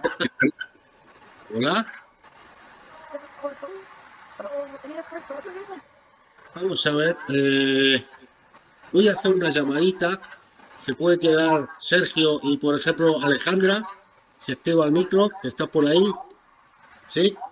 Yo quito el micro, voy a llamar a ver qué pasó con Dolores, que me parece que se cayó.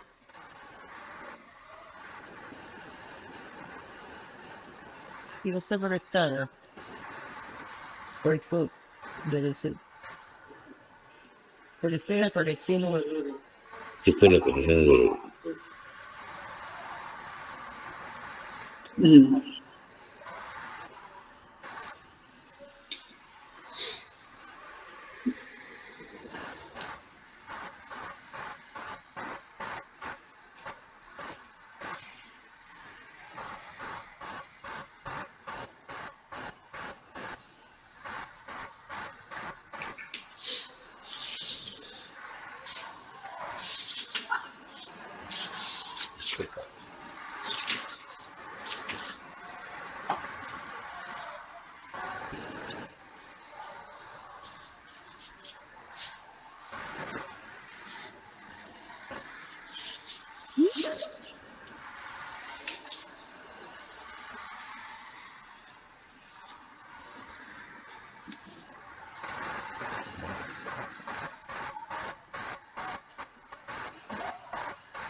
Bueno, parece que ha habido algún problema técnico, pero esperamos porque va a volverse a conectar.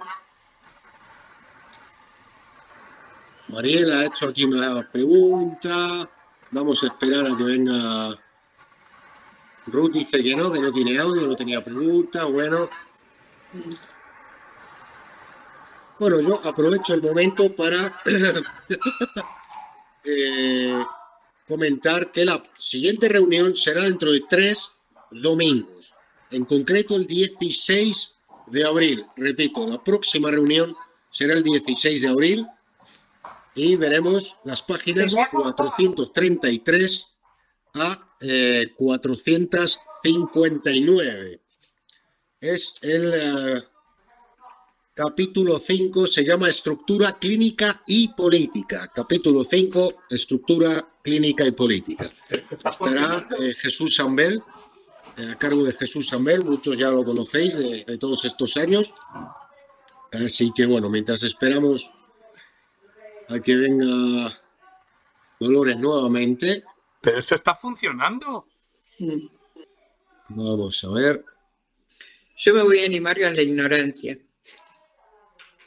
Dale, estamos todos hoy un poco están en shock. colores. Cuando empecé con el capítulo 3 de Estructura e Historia, me quedó dando vuelta y fue casi como una clave de lectura. Querer ser otro, ¿no? Que es condición para la entrada en análisis, para el inicio de un análisis. Y si bien en algún momento lo remití a estos ideales, ¿no? De Lacan contra los que desde el psicoanálisis tratamos de subvertir algo, como por ejemplo el ideal de autenticidad. Creo, si no me equivoco, ahora que han puesto en tensión a Heidegger, que hay una idea de autenticidad, del ser auténtico también en Heidegger. Y como escuché algunas, ¿no?, consonancias entre el planteo de Dolores y la lectura de este capítulo, cosas que me han ayudado a pensar desde el psicoanálisis, me pregunto por esa tensión, ¿no? Entre querer ser otro y el ser auténtico. Porque decía, a ver, entonces que al final de un análisis uno se encuentra con quien deseaba ser. A ver, parece que está entrando Dolores. Ah, bueno. Parece, vamos a ver.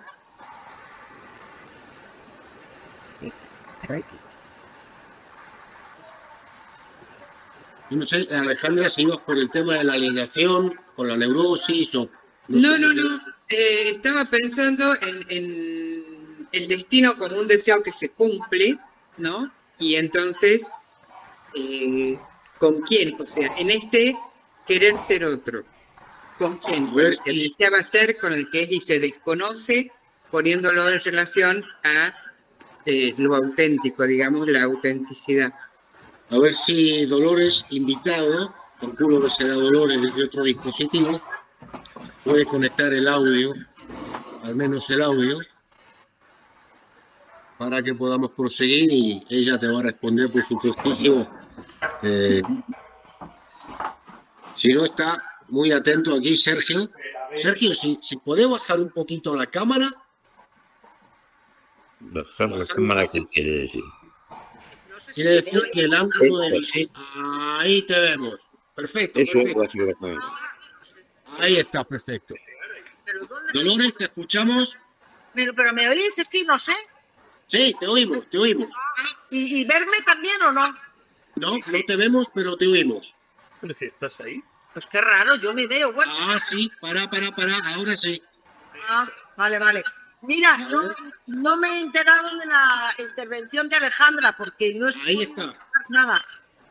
Alejandra, Ana Paula, puede hacer la pregunta de nuevo. A ver, tratar de formularla más claramente, porque yo le decía... estaba oyendo, no es que no haya... No. Para todos, digamos, y para mí también. Que a mí me había llamado la atención al inicio del capítulo de Estructura e Historia, del 3, digamos, esto de el motivo activo de la entrada del análisis puede ser un pretexto de cierto ideal, por cuanto se manifiesta como un querer ser otro y un querer ser diferente, querer ser otro. Que si bien me llevaba a ponerlo en tensión con los ideales de autenticidad, de los que Lacan habla en el Seminario 7, también decía, bueno, ese otro que está en relación a qué, ¿no? A un deseo de ser, a con quien uno es, pero se desconoce, ¿no? Y que creía, me resonaba de alguna lectura, no soy una estudiosa de Heidegger, que hay algo de un ser auténtico presente en Heidegger también. Entonces, nada, esas son las ideas que tenía en mi cabeza, porque él después, en la página 334, vuelve, ¿no? sobre estas ideas del cambio, del querer ser otro, de lo variable, del déficit. Entonces, bueno, nada, esas cosas me venían dando vuelta en la cabeza. Precisamente, a ver, la condición para entrar en análisis es querer ser otro. Al mismo tiempo que sabemos que no es que uno le crea a quien viene y dice, ay no, yo quiero no cambiar, conocerme a mí mismo o a lo que sea. Entonces, ¿de qué otro se trata en querer ser otro? Claro. Es que esta es la cuestión, ¿no? O sea, si uno reduce el querer ser otro a un ideal imaginario, pues, bueno, sería un querer ser otro que se puede, digamos, representar en el terreno del sentido, del significante, del imaginario.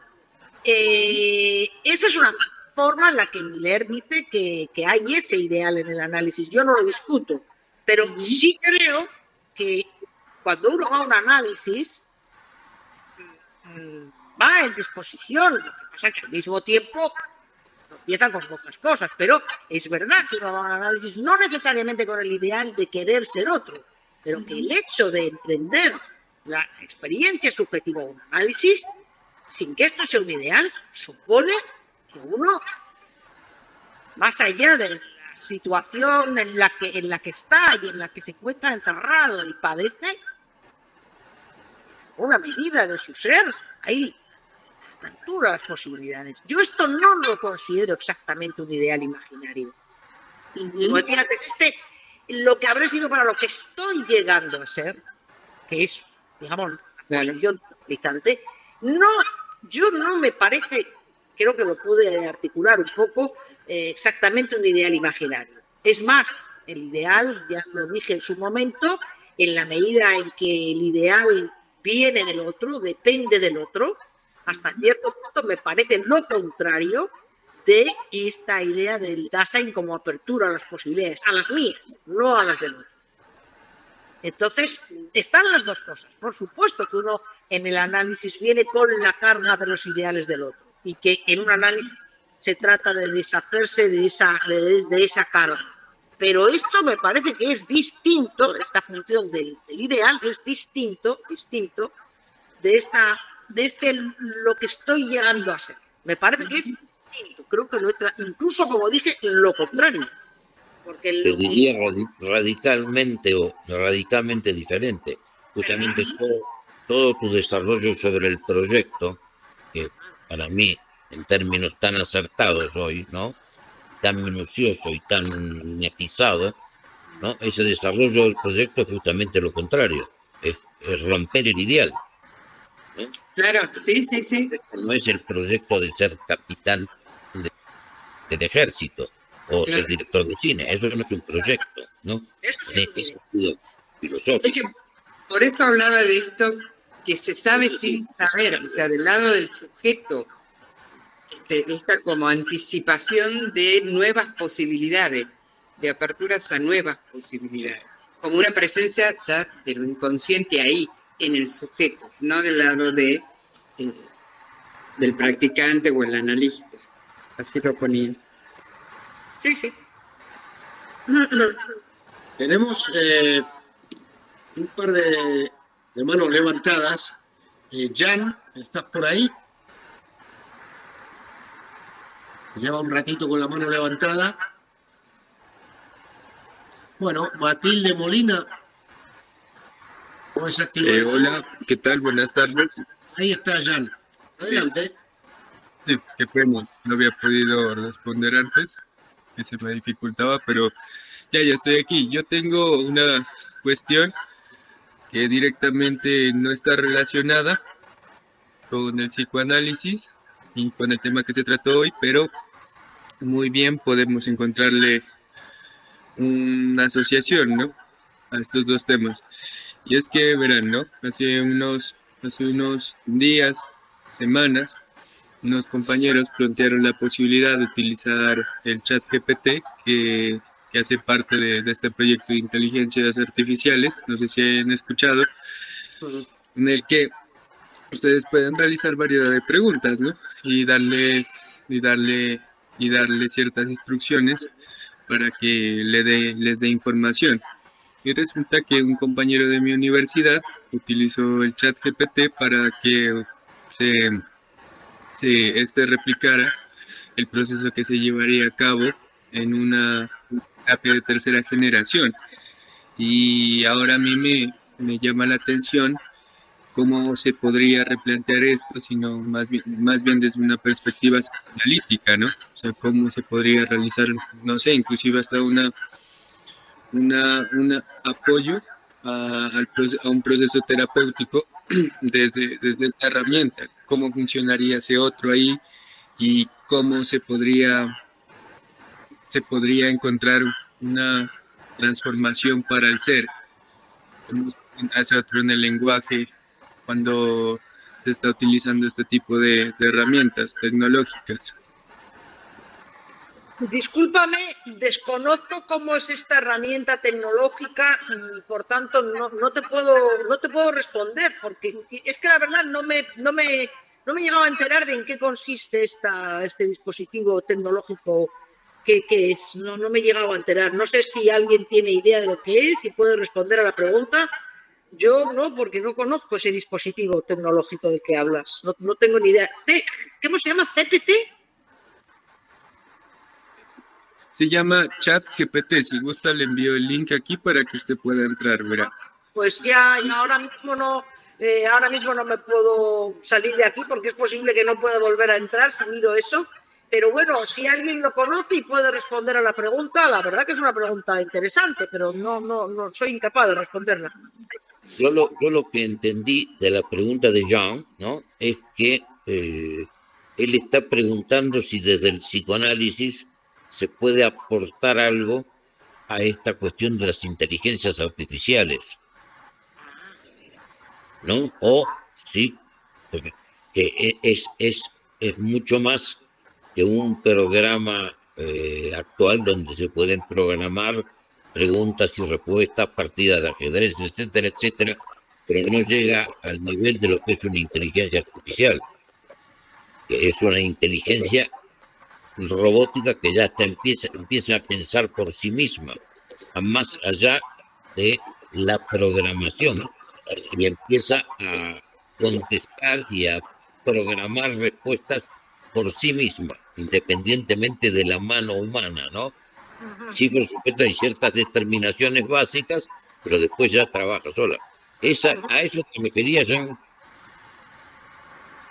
O entendí cualquier cosa. Jean. Sí, exactamente a eso me refería. Sí, los efectos, desconozco los efectos que puede producir esa relación robótica con el psicoanalista robótico, ¿no? Sí hemos visto ya algunas películas de fantasciencia donde hay amores, etcétera, donde la compañía de la inteligencia artificial, ¿no? Alcanza niveles sobrehumanos casi, ¿no? Pero en cuanto al psicoanálisis, somos más antiguos, más bien se trata de la presencia del otro, ¿no? Un diálogo en presencia con otro humano. No necesitamos que nos supere en inteligencia, ni que nos maraville con el hecho de que está pensando más allá de nuestra programación, sino que simplemente es más bien el silencio y puede ser que por supuesto las máquinas puedan dar montones de respuestas, pero siempre la máquina va a estar pensando, supongo yo, ¿no? Va a estar pensando un poco en el sentido de establecer el grupo clínico, el caso clínico, el tipo, ¿no? Más que la singularidad específica del diálogo con ese u otro sujeto, con tal o cual sujeto, ¿no? Además, me parece que la máquina, la verdad que es...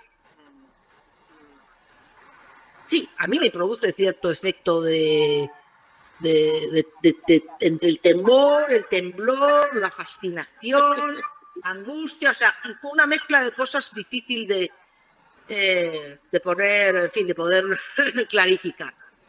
No conozco prácticamente nada de todo este tema, ¿no? Imagino que las posibilidades, por ejemplo, por lo que han contado del ajedrez, ya una máquina juega mucho mejor que cualquier jugador más experto del uso, porque es capaz de calcular una cantidad de posibilidades en las jugadas infinitamente mayor que cualquier inteligencia humana. Lo que me parece que no entra en la máquina es la cuestión de la imposibilidad. Las posibilidades, desde luego, te pueda imaginar una inteligencia artificial, vamos, yo creo que superan en mucho a la inteligencia humana. Pero, justamente, ninguna inteligencia artificial creo que va a dar posibilidad de encontrar la respuesta a la relación sexual, por ejemplo. Con ese imposible, me gustaría... Con ese real... Perdón. Pero me gustaría... Un momentito, a ver, Soraya, vuelve a activar, Soraya, el audio. Perdona. Sí. perdonadme, que últimamente, por amigos que me han insistido, he entrado en este dispositivo y tengo una opinión a daros para contestar allá. La respuesta, desde lo poquito que sé, es hay una imposibilidad total entre el discurso psicoanalítico y este mecanismo, por muchas y variadas razones que estaba dando Dolores, pero voy a aportar algo concreto. Es que este mecanismo de supuesta inteligencia artificial, todas las elaboraciones que hace es a través de los datos de los que dispone. El psicoanálisis, es una herramienta en la que se trata de la invención, en la que se trata de construir o que aparezca un saber nuevo, algo inesperado, algo no dicho, algo que aunque esté en nuestro inconsciente, pero todavía no ha sido nombrado, que va en contra. Es que es totalmente opuesto al servicio o al apoyo que pueda darte este mecanismo de inteligencia artificial. El trabajo en el dispositivo analítico es la sorpresa, es el que aparezca aquello que no ha aparecido. Lo estoy diciendo de una manera muy bruta, pero una inteligencia artificial nunca va a poder ayudar a un sujeto a que conozca su verdad, porque no la conoce. Y la inteligencia artificial lo único que te va a dar es la información, la reconstrucción a través de los datos que ya tiene. Y eso no lo va a... No sé si lo veis como yo lo veo. Sí, estoy de acuerdo. Ese elemento de sorpresa, de invención, está totalmente fuera de lo que sería la inteligencia artificial, que precisamente se basa en el cálculo. Posibilidades enormes, pero no tienen nada que ver con la invención y la sorpresa. Y luego vuelvo a insistir, me parece que por muchas respuestas que pueda dar una inteligencia artificial, desde luego hay algo que no nos va a poder responder al ser humano. El ser humano, que justamente tiene esa casilla vacía sobre lo real, que ninguna inteligencia artificial podrá rellenar. Tenemos 3 preguntas más. Matilde creo que llevaba un buen rato esperando. Matilde Molina. Sí, soy Samuel Saeta y hablo desde la invitación de Matilde. Me ha encantado. Hola, Samuel. Maravillosa, hola, maravillosa, de verdad, no solo por la clarificación del psicoanálisis, sino además un tema que me interesa mucho, que es toda la filosofía existencial, aunque soy simplemente aficionado. Pero cuando se hizo la pregunta, sí que es verdad que hace tiempo, porque cuando se hizo la pregunta de Mónica, creo recordar, acerca de Heidegger, yo lo que entendí en el concepto de la angustia, tenés todo ese librato y cuando llegas al final lo que dices es que la angustia no tiene concepto, ¿no? No tiene concepto. Es sin concepto. Es decir, que me parece ya una buena introducción para pensar cuestiones como el tiempo, como para Heidegger y demás, para salirse un poco de ese pensamiento lineal que tiende a sustantivizar cosas que se dan en un sujeto y en un momento dado, pero que no tienen entidad, es decir, para pensarla faltan ser. Y después, si me lo permitís, poner un ejemplo de lo que sería la angustia. Yo se lo pongo a mis alumnos y consigo crear un efecto de angustia. Para ejemplificarlo, un Heimlich. Hay aquí cerca de casa las Torres de Catoira, que son unas paredes que quedan como restos defensivos contra los ataques de los vikingos, y en una de las paredes, arriba del todo, hay una ventanita. Entonces yo les cuento la historia de sacar a pasear mi perro por la tarde, y entonces ya asustarme un poco, porque ya, no sé si voy a saber volver con la oscuridad, y entonces girar la cabeza hacia atrás y ver que esa ventanita está encendida.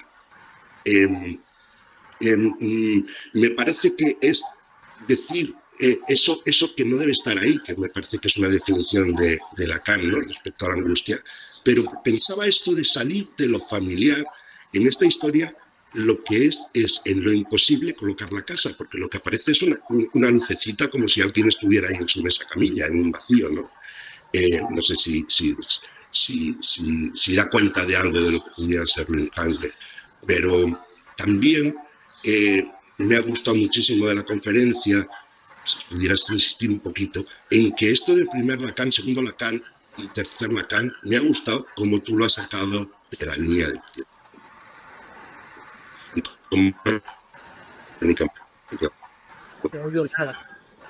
Se está escuchando un poquito entrecortado ahora. Sí, yo no oigo. Sí, ya. Sí. Se te ha entrecortado. No es una...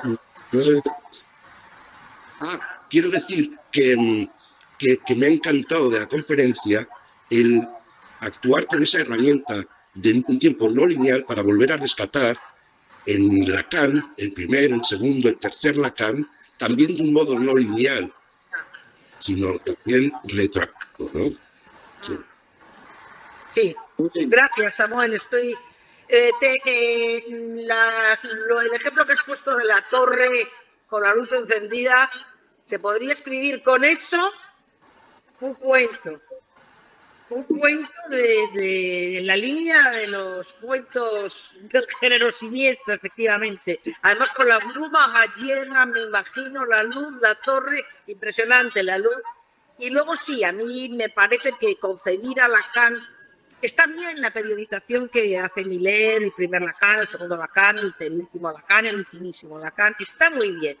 Pero no me gusta la idea de progreso en el sentido de que aniquila todo lo anterior, de que piensa que siempre lo último es lo mejor. Eso que yo no creo que Miller lo diga, no creo que Miller lo diga, pero hay un cierto, ¿cómo diría yo?, una cierta utilización un poco banal de esta periodización de las etapas de Lacan, en la que yo no me encuentro, no nado con facilidad. Me parece que yo, por ejemplo, ahora pues volver a leer Función y Campo de la Palabra, para mí ha sido una experiencia nueva. Para mí ha sido nueva, a lo mejor más nueva que estar oyendo todo el rato que lo real no tiene sentido. No sé, pero es un comentario banal. Vamos, si os parece, llevamos ya 3 horitas, casi cuarto. Vamos con María del Carmen y si os parece, le damos a María del Carmen la última pregunta. Lleva con la mano levantada también un ratito. María del Carmen García. Hola, muchas gracias. Un saludo para todos y bueno, excelente escucharlos, todas las aportaciones, pero no quería retirarme sin agradecerle a Dolores, ¿no? Esta parte, un lujo escucharla y retomar eso que decía Miller al inicio. No se necesita una máquina del tiempo para incidir sobre el pasado, ¿no? Porque el análisis lo permite a través de la palabra. Y creo que es este recorrido que usted ha hecho a través de la palabra, ¿no? Ha sido esa máquina del tiempo. Ahorita que hablaban incluso de toda la inteligencia artificial y demás, Miller lo retoma desde el inicio, ¿no? Un gran esfuerzo para seguirle en su transmisión, porque, bueno, pues me llegaban algunas cosas en relación a la angustia, ¿no? En presente, si así lo puedo decir, en una urgencia, por ejemplo, en el trabajo con adolescentes, ¿no? Y esta cuestión del proyecto, y que también, bueno, pues haya angustia en los padres cuando llegan a solicitar una entrevista, un análisis. Retomar esa parte de cómo alojar para que en ese espacio de la sesión analítica se hable de esa angustia y despejar algo retroactivamente, ¿no? Que le trae esa angustia. Y bueno, pues pensar en el seminario 10 de Lacan, donde dice, cuando uno habla de la angustia, empieza con esta cuestión de es porque falta la falta, ¿no? Entonces, pues era básicamente eso, un agradecimiento. Sí. Ahí para Lacan la angustia no es angustia ante la nada, es angustia donde falta la falta, pero al mismo tiempo cuando dice que la angustia es angustia ante la presencia del deseo del otro, es una presencia muy singular, porque la presencia del deseo del otro justamente es un deseo que es un agujero, no hay justamente esa angustia porque ahí en ese punto del deseo del otro lo que hay es un agujero en el saber. Y en ese sentido, aunque es verdad que la angustia en un sentido es falta de la falta, en otro sentido la angustia te confrontas al agujero del deseo, ¿no? De ese punto, ¿no? Que bien podría llamarse el punto de lo real, que sin ningún tipo de significante, que ese no saber es un elemento esencial en el tiempo de la angustia. Es el tiempo del no saber. Y ahí me parece que, bueno, no sé si no diría que es la nada, porque no es la nada, porque es una presencia, la angustia es una presencia de ese deseo, la sensación del deseo del otro, dice Lacan. Por tanto, la idea de la presencia está marcada, pero a su vez ese deseo del otro nos precipita en el abismo del no saber. Muchas gracias. Bueno, yo creo que vamos a ir abriendo todos los micrófonos, ahora sí, para poderle dar a Dolores un grandísimo aplauso por esta maravillosa.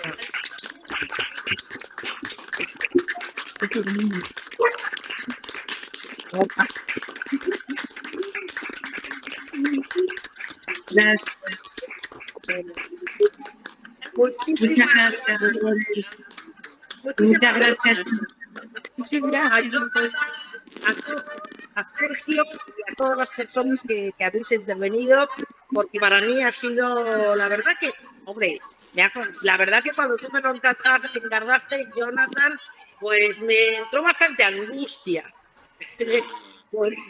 Pero bueno, me alegro de haberme comido la angustia, porque ahora pues ha sido verdaderamente una experiencia muy importante para mí poder trabajar esto y bueno, conversarlo con vosotros y recibir efectivamente el mensaje que me viene del otro y bueno, con ganas de seguir en estas lides. Muy bien. Muchísimas gracias.